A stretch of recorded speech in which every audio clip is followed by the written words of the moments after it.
Hello, baby brother and sister, who reviews? And today reviewing Mickey's Once Upon a Christmas.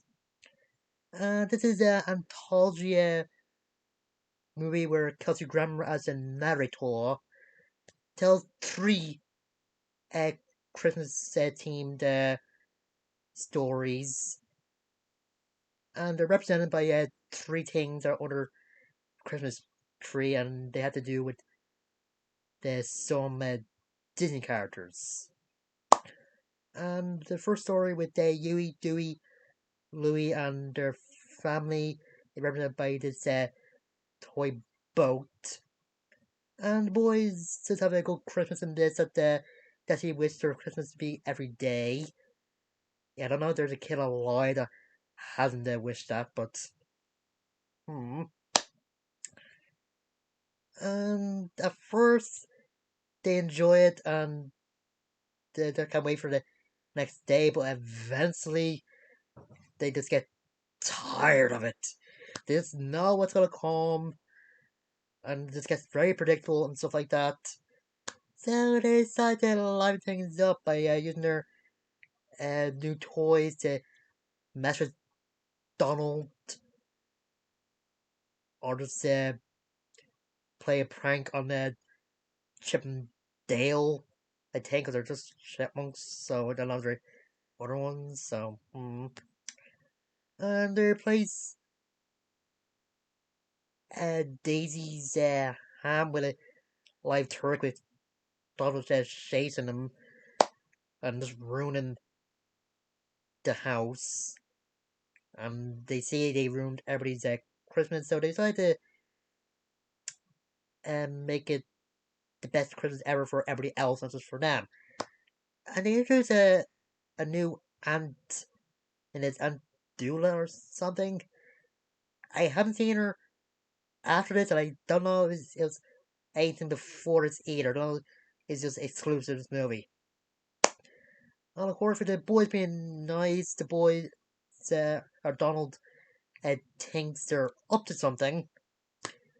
And they do reveal that they actually turned their sleds that Donald and Daisy gave them into Donald's dream boat. And yeah, the Christmas day just ends where everybody singing in front of the Christmas tree, and the next day is December 26th, and the boys are just pushing Donald and his boat off a snow covered hill. And shenanigans just happen with Donald getting into a snowman. Yeah. And Scrooge shows up in this as well and throughout he really likes Christmas carols. Don't know. And the second story with is represented by this uh, Christmas teddy bear that features Goofy and Max. And in it, Max starts thinking probably in a Santa Claus mostly with what Pete said. Yeah, I don't know. This was the connected to a Goof Troop since Max about I think 10 at the time, and he and Goofy live inside uh, Pete, but Pete's wife, daughter, and PJ aren't there. So let's get maybe this is around the time the wife and daughter left them, and PJ spent Christmas with them, but don't know. And Goofy's just trying to convince them Max that Santa does exist. And just the part where before I get to the mailman to give him the letter to Santa Claus is just great. Can't really be Goofy when he gets the hijinks like going through a mall on a sled, I think. And as he crashes through the roof of the mailman's truck. Ugh. Anyway, with the Goofy trying to give Christmas cheer to everybody on the street and to some dinner with a family, and Max tries to make friends with kin family, and yeah, some stuff happens with just gets Max to uh, definitely not believing Santa Claus, even though Goofy tries to try to cheer him up, and he does try to prove Santa's real, but it's just staying on the roof. And the longer Max watches it, Dad's determination to prove there's a Santa Claus, especially when he puts on the snow. Don't forget about Max. He doesn't know how much his dad cared about him. But then the police come. Apparently, Goofy's decorations are causing some problems or something. Mm. And yeah, that's then Goofy just hold up the roof. That just gets him to think they're in the Santa Claus, and yeah, seeing Goofy depressed, it's just a sight that I thought I would never see. I see him angry in a Goofy movie, but never depressed. Anytime after this, right, or whatever. And Max does try to cheer his dad up the same way his dad tried to do with him, and he does try to play Santa Claus for his dad, and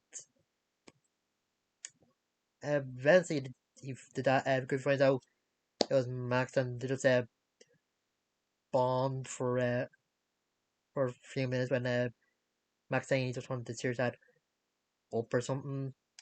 And then when Santa Claus does come and get Max his snowboard,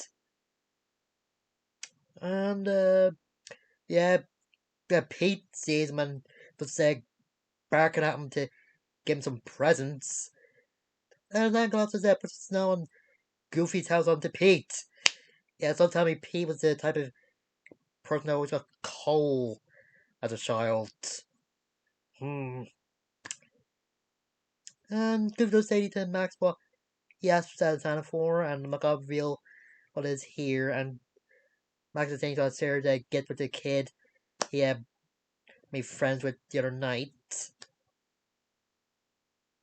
Yeah, I can say what I can about Goofy, but he's just a good person trying to help people in hard times, trying to uh, have some Christmas spirit or just good Christmas memories. And he had a good dad, even if he does embarrass Max sometimes. And they do point out, or they do show a teddy bear uh, in this that the Goofy said a Max got from Santa, and I wonder if that's the same teddy bear that they showed in the extremely Goofy movie. But you know. Anyway, the final segment is represented by a Christmas ornament, and it's basically a tale of the Magi or Trial Magi, whatever it is. Just featuring Mickey and Minnie, and they're both trying to get a present for each other. With Minnie trying to get a case for Mickey's harmonica, and Mickey trying to get a gold chain for Minnie's watch, which is a family heirloom. And that's a pet cat named Figaro. Yeah.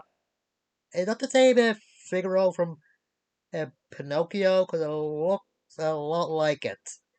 And he's also in House of Mouse. So that's right in there. And we order to make money, and Mickey just takes a job at Crazy Pete's tree lot. And of course, his Pete is out for money and causing, or is doing a scam by trying to get people to pay more for his 10-foot uh, trees. And when Mickey gets a tip for his old lady, they put the tree on a car. He has enough money, but he sees this family that can't afford the Pete's 10-foot tree. He just wants a small one, and Peter takes his money, saying it would have been the same amount of money they would have made if the family bought his 10-footers. And somehow his book caught on fire, and does the shenanigans happen when that the cause 10 footers to go up in flames. And with Minnie's, he's working in a Mortimer department store named after Mortimer Mouse, and sees a gift wrapper with Daisy Duck, and she's counting on her Christmas bonus to pay to get Mickey's case, because it turns out she has a lot of bills to pay as well. And Mortimer actually called her into his office to give her Christmas bonus, a fruitcake. Yeah, without Raymore Mouse, I think he would have gave her some money if she agreed to go on a date with him. But don't know. Anyway, Mickey's trying to think of a way to make more money when this police chief hears him playing harmonica and asks him to play a song for the toy drive, since the uh, fireman band are too busy putting out the fire at Crazy Pete's tree lot. And Mickey does complain whether he's doing or not, since you don't have time to play some music and get to the uh, uh, is it pawn shop or some, since they close at 5. I don't know. But we see this kid decides to play someone, and the band actually shows up while he's playing.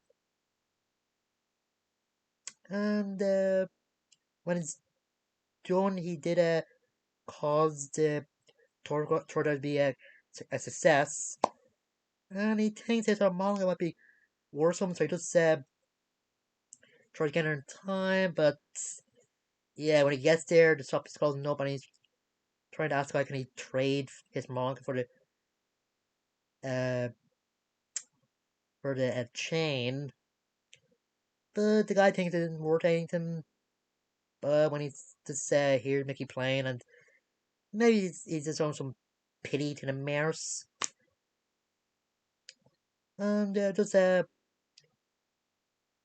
after that, and Mickey and Minnie give each other some gifts, and they both realize they do care for each other, even though they weigh something that means a lot to them. Yeah, I wonder if Minnie gave her watch to the same guy that Mickey gave some Monica to, but you know. And the movie just ends with all the characters singing some Christmas songs separately than together. So yeah, and yeah, this has to be a very good Christmas movie. You have a lot of get a lot of laughs from this, especially from the Goofy part. But Goofy just made a slapstick and just getting hurt in art form. I think it's kids. Ones who had some good lessons for them, I think. And they did have some actual titles for the segments, but I can't really remember them. Maybe the Mickey and Minnie one was the Gift of the Magi. Mm. And Custer Hammer just great as the narrator, but I think he does has a great voice. And yeah, a few years later, they decided to do a CG sequel with Mickey's Twice Upon Christmas. I'll get into that next week or just next time. But I'll say this: I think they made it too long, or just gave it too many stories. Ugh, don't know. Anyway, anytime, I do. You guys later.